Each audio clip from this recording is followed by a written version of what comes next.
People have observation skills to learn about animals' behaviors and ensure their health. Think about what an animal is doing or what your observations might mean. We have now traveled over 7,000 miles and arrived in Asia. This first area here is called the Kanha Meadow. We got 4 types of deer and 1 type of antelope in this meadow. Almost everybody is up on the top of the hill to our left, but don't worry. We'll pass that into the meadow later on in the tour. I'll be sure to slow the train down, talk as fast as I can, and point everyone out to you. In the meantime, coming up here on the right side of the train, you see several large deer up here sitting in the shade, including a male with an impressive rack of antlers. These are our Bactrian deer. Bactrian deer are a subspecies of red deer, although as you can see, they're not red. They're kind of that pale gray gold in color. Bactrian deer numbers were hard to monitor due to unrest in the areas that they call home, but recently a WCS researcher was able to confirm that Bactrian deer do still exist in the wild in Afghanistan after not being seen for nearly 40 years. Now we all know that a species that is extinct no longer exists, like the dodo or the dinosaur. The next animal we're going to see was on the verge of extinction. In fact, the Mongolian wild horse, or Przewalski's horse, was extinct in nature, meaning it could only be found in zoos. But recently there have been some reintroductions of the Mongolian wild horse to several areas of Mongolia and China, from herds right here in North America and Asian zoos. And as we pull into their area, the Mongolian wild horses are going to be right here. Folks, keep your eyes peeled for the foal. That's a baby horse right there. He's about 3 months old. Now you might notice some differences between these horses and the domestic horses you're used to seeing. They got a stockier build, shorter legs, and check out that mane. They got that erect mane and kind of looks like a mohawk. I guess you could say that they are genetically awesome. I'm going to hand it off now to one of our scientists in the field. It's Jonathan. He's going to tell you a little more about the Mongolian wild horse. I'm Jonathan Slatt, and I'm the Russia and Northeast Asia coordinator for the Wildlife Conservation Society. I believe that wildlife has a place on this earth, and my job is to find practical solutions that allow people and wildlife to thrive together. Przewalski's horse went extinct in the wild in the 1960s. On a recent trip to Kazakhstan, I thought about the ongoing and successful efforts in that country to bring these horses back to the Central Asian steppe. The world needs happy stories, to watch the impossible become possible, and to see hope restored. That's what's happening today with Przewalski's horse. And we got our first animals here in 1902, and to date we've had over 50 Mongolian wild horse foals born right here at the Bronx Zoo, including the one we saw today. Now at first we did not know if that foal was a colt or a filly, that's male or female. Over the last couple of weeks it's become fairly obvious. We got a little colt on our hands. Now this area we're still passing, this is still Mongolian wild horse territory. We saw it in the Kanha Meadow. We'll see it in our next display. We give our animals a lot of room to move around in, and believe me, they do use every inch of it. Now we'll have no problem spotting our next animal, as they are the world's largest wild cattle. I'm talking about our gaur. That's G-A-U-R, gaur, also known as Indian bison. A male gaur can weigh up to 2,000 pounds. That's as much as a small car. He can stand up to 6 feet tall and be up to 10 feet long. With his impressive size and sharp horns, a male gaur can fight off just about anything, even a tiger. Gaur were highlighted on season 3 of the Zoo on Animal Planet, which is available for streaming.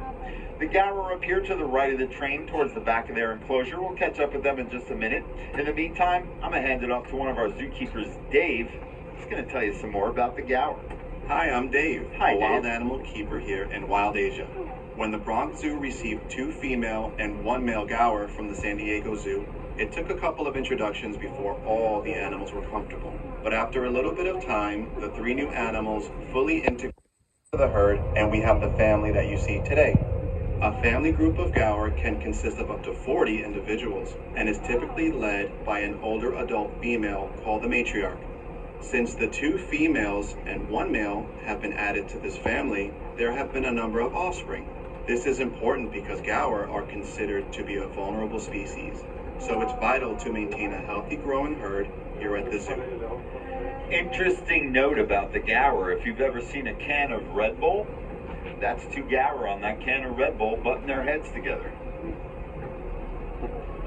Now, practicing our scientific observation skills, you might be noticing a noise coming from a concrete jungle rather than an Asian one. It's easy to forget that the Bronx Zoo rests in the heart of an urban environment, but that noise you hear behind the train right now is traffic on the Bronx River Parkway. This large fence opposite the train was put up to block the noise of the traffic for the animals.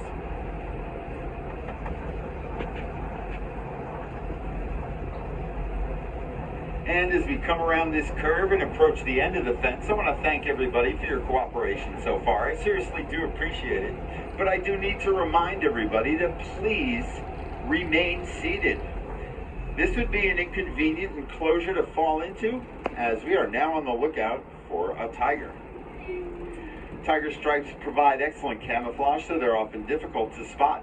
Even professional researchers will have trouble spotting them in the wild. But I've spotted a female Malayan tiger at Suhana. Look to the right of the train, folks, down there under the track. At the curve, you're going to see her. You'll only be able to see her until we come around the curve. There's 2 types of tigers we have here at the Bronx Zoo, Malayan and Amur. Malayan is the smaller of the 2 species. Tigers are solitary animals, live alone in the wild. That's why you'll only see one of them in this exhibit at a time. Guys, you got to sit down in the back, please. She's got all this area to herself. That's just the way she likes it. Tigers hunt a variety of different animals, but prefer medium-sized deer and wild boar. A tiger will gorge itself on a fresh kill, eating up to 40 pounds of meat at one time. That's the equivalent of 160 hamburgers in one sitting. Come on, man, you got to sit down. After a meal of that size, the tiger will usually not eat again for several days. You can see more tigers here at the Bronx Zoo by visiting Tiger Mountain. Have a nice afternoon, Suhana. And as we bid a fond farewell to Suhana, we'll be passing through the back of the gaur exhibit. Have a look at the top of the hill. You might catch another glimpse of the gaur. And then as we pass this tree line here after the gaur exhibit, we're going to be in the upper half of that Kanha meadow. That first area we passed into, we came over the bridge. Let's see if we can't spot anybody we missed down below. On the left side here against the fence is another one of the Bactrian deer, but next to the Bactrian deer over there is one of our Barasinga deer. Out there in the middle of the field, you see those light brown animals? Those are black buck antelope. All the light brown ones are females. There's a dark brown one out there somewhere. That's the male. He also has horns. Black buck antelope are dimorphic, meaning that the males and females appear differently from each other. As we come down the hill here and around the curve, look down this road to your left. You'll see all our Barasinga deer hanging out there in the mud, also known as swamp deer because they'll hang out in the swamps of India to stay cool. Speaking of mud, the next animal we're going to see blends in well with the muddy area and calls home. If you see something that looks like a pig with 2 tusks coming up out of his snout, you've spotted our Babirusa. The fact that those tusks resemble deer antlers earned this pig. Babirusa means deer pig in the Malay language. And in the first area here behind the bamboo, we got Kenneth. Kenneth is under the train. He'll come running out as we come in. And is an older male and has a fearsome set of tusks. Babirusa will use those tusks to fight other males, establish dominance, and to impress the ladies. We got another male in the second area here. He's rubbing his back against the log there in the back. Babirusa hail from the Indonesian island of Sulawesi. Now, do not fret if you were not able to spot our Babirusa. You'll have no problem whatsoever spotting our next animal, as she is the world's largest land mammal. I'm talking about our Asian elephant, and we got Patty today.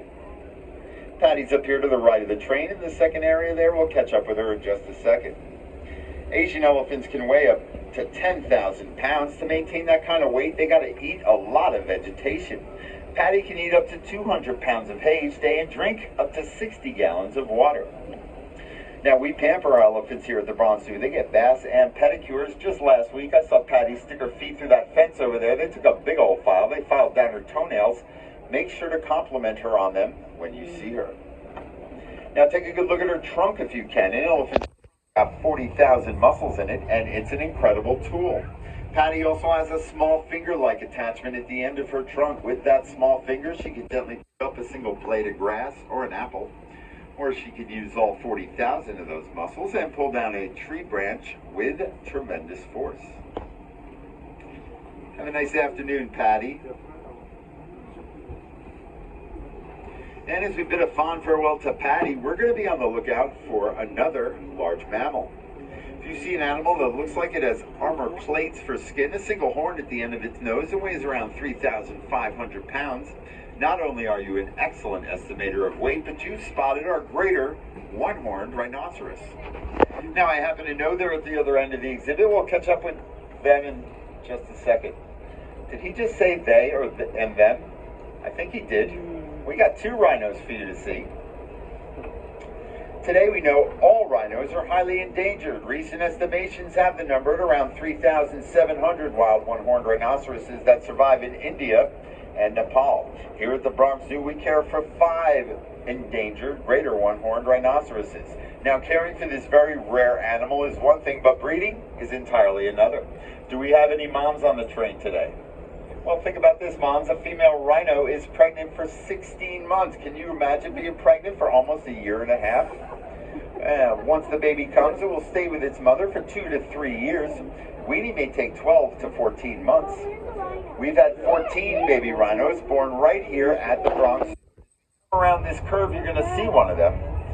With his closer to the train, with his head leaning up against his mother, that's Patrick. And that's Priya farther away from us. She's Patrick's mother. Now, many people think a rhino's skin is tough, but it's actually very sensitive and requires protection from the sun and insects. One of a rhino's favorite ways to protect its skin is to sit in a mud wallow, like we see them doing in this exhibit. Since Wild Asia opened in 1977, many rhinos have spent time enlarging that wallow. By stomping around the edges, a rhino can shape and mold the area to its liking. I've got a public service announcement to read, folks.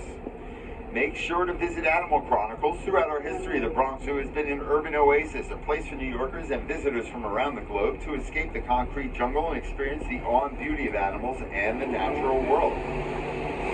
This summer, your family can explore the all-new Animal Chronicles, a walk a trail of over a quarter-mile featuring immersive eco-sculptures that showcase key achievements in the Bronx Zoo's history of saving animal species and connecting New Yorkers to wildlife. Located in Fordham Circle now through September 2nd, there's always something new to do. Anyone? Thank you, guys, at the zoo. That was awesome. All right, in this next meadow, we got 4, possibly 5 type of deer and 1 type of antelope. Let's start with the possibly. Let's see if he's still here. Okay, against the right side of that fence there, as we're coming through the trees, you'll see kind of a reddish small deer over there. That's our Indian muntjac. We've only got 1 of them. He's on the other side of this planter. We'll see him as we come around. Next up in size would be the hog deer. These small yellowish deer you see here, these are hog deer. Hog deer get their name because they kind of resemble a hog. They're short, they're squat, and they like to crouch down low and crawl under things rather than leap over things like most of the deer. Hanging out next to the hog deer on the fence there is one of the sambar deer. They're the largest deer you'll see in this area. Sambar deer are the largest deer in Southeast Asia. And then we'll have 2 medium-sized deer in this enclosure. The lighter sandy-colored brown antlered deer, and the reddish would be the Formosan sika deer. Formosan sika deer hail from the island of Taiwan, formerly known as Formosa. Here's one of the hog deer as we come around the corner. Now, you will only see Formosan sika deer in a zoo as they are extinct in nature. A couple more brow antlered deer here on this hill as we come around. And then finally, we'll be looking for 1 more species, our nilgai antelope. Nilgai antelope are the largest antelope species in Asia. And we have an all-female herd of nilgai antelope, and they've got some distinctive markings. On their legs, right above their hooves, they got these stripes. Kind of looks like they're wearing striped zebra socks. Let's see if we can't catch a glimpse of our nilgai antelopes. Striped zebra socks. At the top of the hill there, some more of the brow antlered deer. And as we come down the hill now towards the muddy trail, you'll see several more of the hog deer hanging out here by the mud trail. Follow the mud trail all the way up to the back fence. You'll see all the way back there, sitting in the shade, several of our sambar deer hanging out with the nilgai antelope. And as we come up the hill, sitting in the corner back there, we got several more of the nilgai antelope, and even though they're far from the train, I can still clearly see the striped zebra socks on a couple of those ladies over there. Looking good this afternoon, ladies. Now, it might be hard to spot our next animal. At less than 40 pounds, the Chinese tufted deer could be easy to miss. The tufted deer get their name for the distinct tuft of hair on the top of their heads. Do we see one? Where do we see it? Is it in the corner? Oh, right there in the corner against the fence, looking like a rock. That's one of our tufted deer. That's a full-grown deer, folks. That's not a baby. And I'm getting excited because we have not seen a lot of these guys this summer. They don't love the hot weather. And the male of the species also has tusks, kind of like the Bobby Russa, that are in these deer the nickname vampire deer. Now, as I said, they've been very elusive this spring. We haven't seen a lot of them. And these beautiful little deer, very rare in zoos outside of China. We're lucky to have them here at the Bronx Zoo, and I'm feeling very lucky that my co-pilot over here was able to point out the deer for us today. And as we come around this curve, get your cameras ready. We're about to be at the highest point of our ride, 35 feet over the Bronx River.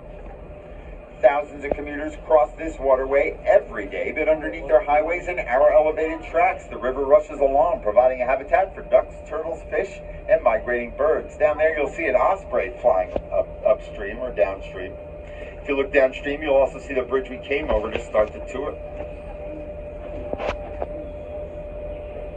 Now, the rocky terrain in this next area is a perfect environment for our next two species. We're looking for our mountain goats, and we've got our Himalayan tar and our markhor. As we pull into the area, sitting opposite the train at the base of that tree, you'll see a couple of the male markhors. The male markhors are easy to spot. They got those long curly horns. They got a mane of hair around their neck and a chin that kind of resembles your monorail drivers. The female markhor also has a hairy chin, but she does not have that mane of hair, and her horns are much shorter. There are also several kids in the exhibit. Kids are baby goats. There were several born last season. Now, all these animals have a small pad on the inside of their hoof that give them excellent traction on the rocks, and they are excellent rock climbers. As we come down the hill here, sitting up against this tree, she's looking a little ragged. She's still going through molting. That's one of our Himalayan tars. You can see they're a little different than the markhor. Her horns just curl backwards. They have no twist to them. And all these animals can also jump up to 6 to 8 feet straight up in the air from a standing position.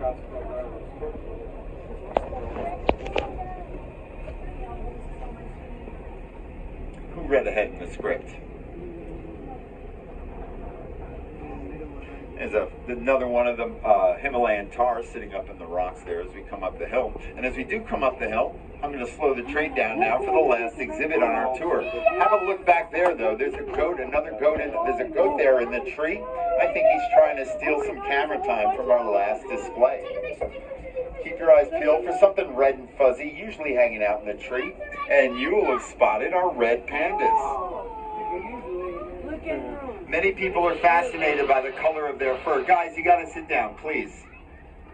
In Nepal, the red panda is known as hun ho, which roughly translates to firefox. The Chinese word for red panda translates to small bear cat. Today we know that the red panda is more closely related to skunks, weasels, and raccoons. They are not really related to the giant panda at all. They just both happen to eat bamboo. Yeah, have a look as we come down this straightaway here. You'll see that goat up in the tree. I told you, they can jump up to 6 to 8 feet straight up in the air from a standing position. The only way up or down out of that tree is to jump. Young man, you got to sit down, okay? Please? You can see more red pandas here at the Bronx Zoo by visiting our Himalayan Highlands exhibit, just a short walk from the monorail. There you can see more red pandas and one of Asia's big cats, the snow leopard. The snow leopard had cubs over the winter. I would highly recommend going over there and saying hello. But sadly, as we round this bend, our journey is almost at an end. You heard from some of our animal experts here and in the field and tried out some of your own science skills while on this ride. We hope you've been inspired by what you've heard and seen today. Remember, the Bronx Zoo is part of the Wildlife Conservation Society, or WCS. In addition to managing 5 parks in New York City, the Bronx Zoo, the Central Park Zoo, the Queens Zoo, the Prospect Park Zoo, and the New York City Aquarium, the WCS also has scientists in the field at more than 300 sites in over 60 countries. Now, folks, we are not yet back at the platform. I got to make a brief stop back here and reset the train. That takes about 15 seconds. I want to thank everybody for your cooperation so far. I seriously do appreciate it. It means a lot. And I'm going to ask for like maybe another minute. I'm going to sit here 15 seconds right on my watch. We'll reset the train. We'll get you guys back to the platform, get you unloaded, and you can continue your day here at the beautiful Bronx Zoo. But in the meantime, this is just a brief stop. I'm going to ask everybody to please sit tight. Thank you so much, guys.